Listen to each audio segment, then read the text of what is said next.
मैं आपकी हिंदी टीचर। आज हम लोग स्टैंडर्ड 6 का स्वास्थ्य संपदा लेसन पढ़ेंगे।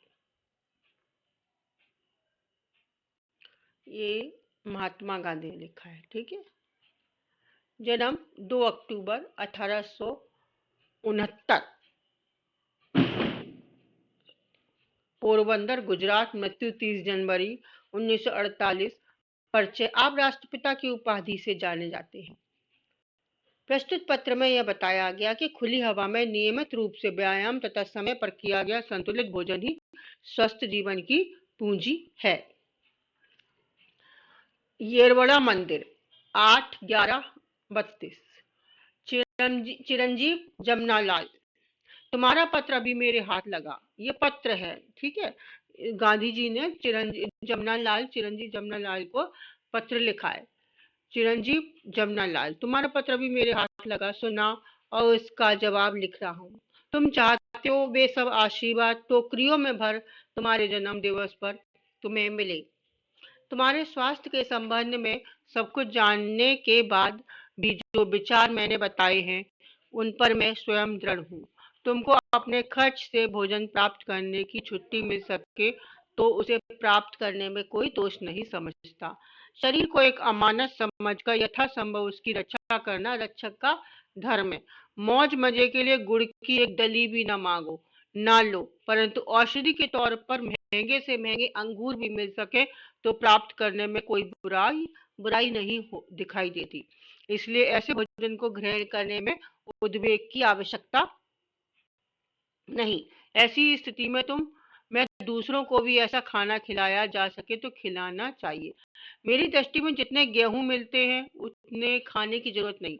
गुड़ को बिल्कुल छोड़ देना उचित मानता हूँ। तुम्हारे शरीर को गुड़ की जरा भी आवश्यकता नहीं। इसके बदले निर्दोष शुद्ध शहद लेना अधिक अच्छा है।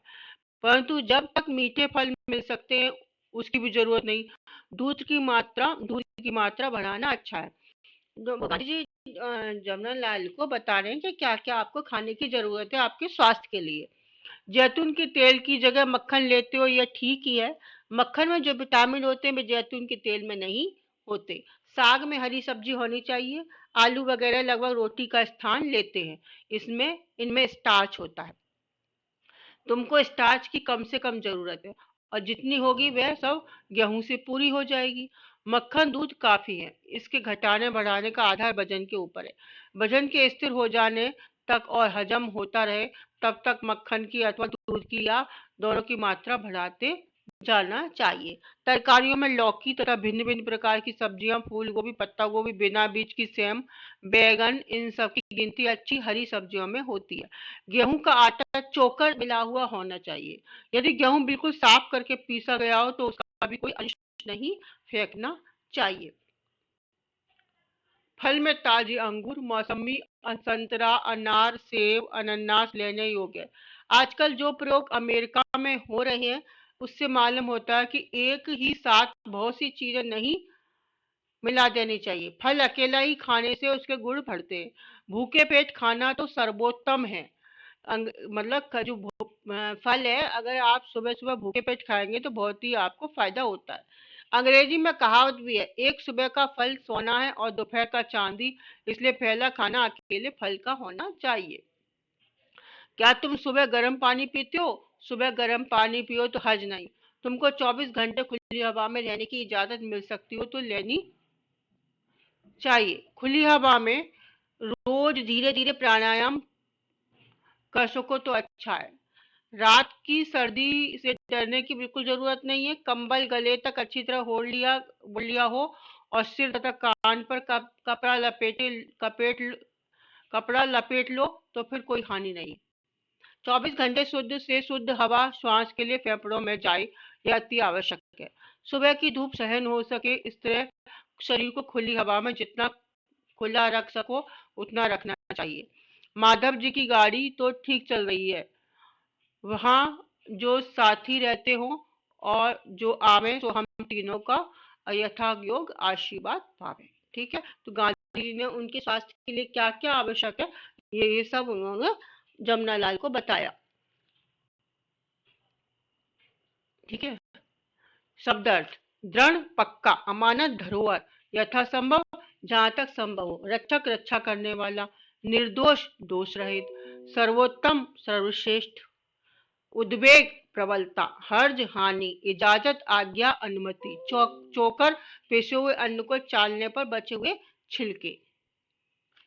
ये आपके रिक्त स्थान है। गुड़ के स्थान पर शहद स्वास्थ्य के लिए अच्छा है।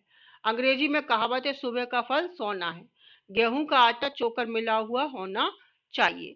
भोजन में स्टार्च की मात्रा कम होनी चाहिए। अमेरिका में हो रहे प्रयोग के अनुसार फल अकेले खाने चाहिए। ये होमवर्क में कर लीजिएगा, ये भी होमवर्क में कर लीजिएगा। गलत और सही इसका आंसर भी दिया हुआ है। ये प्रश्न के उत्तर है, इनको भी होमवर्क में करेंगे, है ना।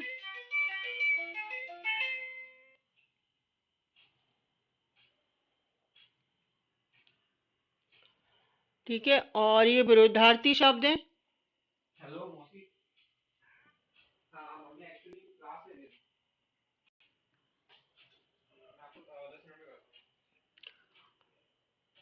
शब्दों का एक वचन में ये विरोधार्थी शब्द है। जवाब, सवाल, शुद्ध, अशुद्ध, महंगा, सस्ता, उचित, अनुचित, निर्दोष, दोषी, स्थिर और अस्थिर। और ये एक वचन शब्द है। ठीक है। टोकरियां, टोकरी, मतलब यहाँ पे आपको बहुवचन दिया और एक वचन आपको लिखना है। टोकरियां, टोकरी, औषधियां, औषध, चीजें, चीज, हवाएं, हवा, कहावतें, कहावत, मीठे, मीठा। ये सब जो क्वेश्चन आंसर है, विरुद्धार्थी एक वचन है, राइट एंड रॉन्ग है, रिक्त स्थान है, ये सब होमवर्क में आपको करना है। ठीक है। निम्नलिखित प्रश्नों के उत्तर दो। यह पत्र किसने किसे लिखा है? तो किसने लिखा है?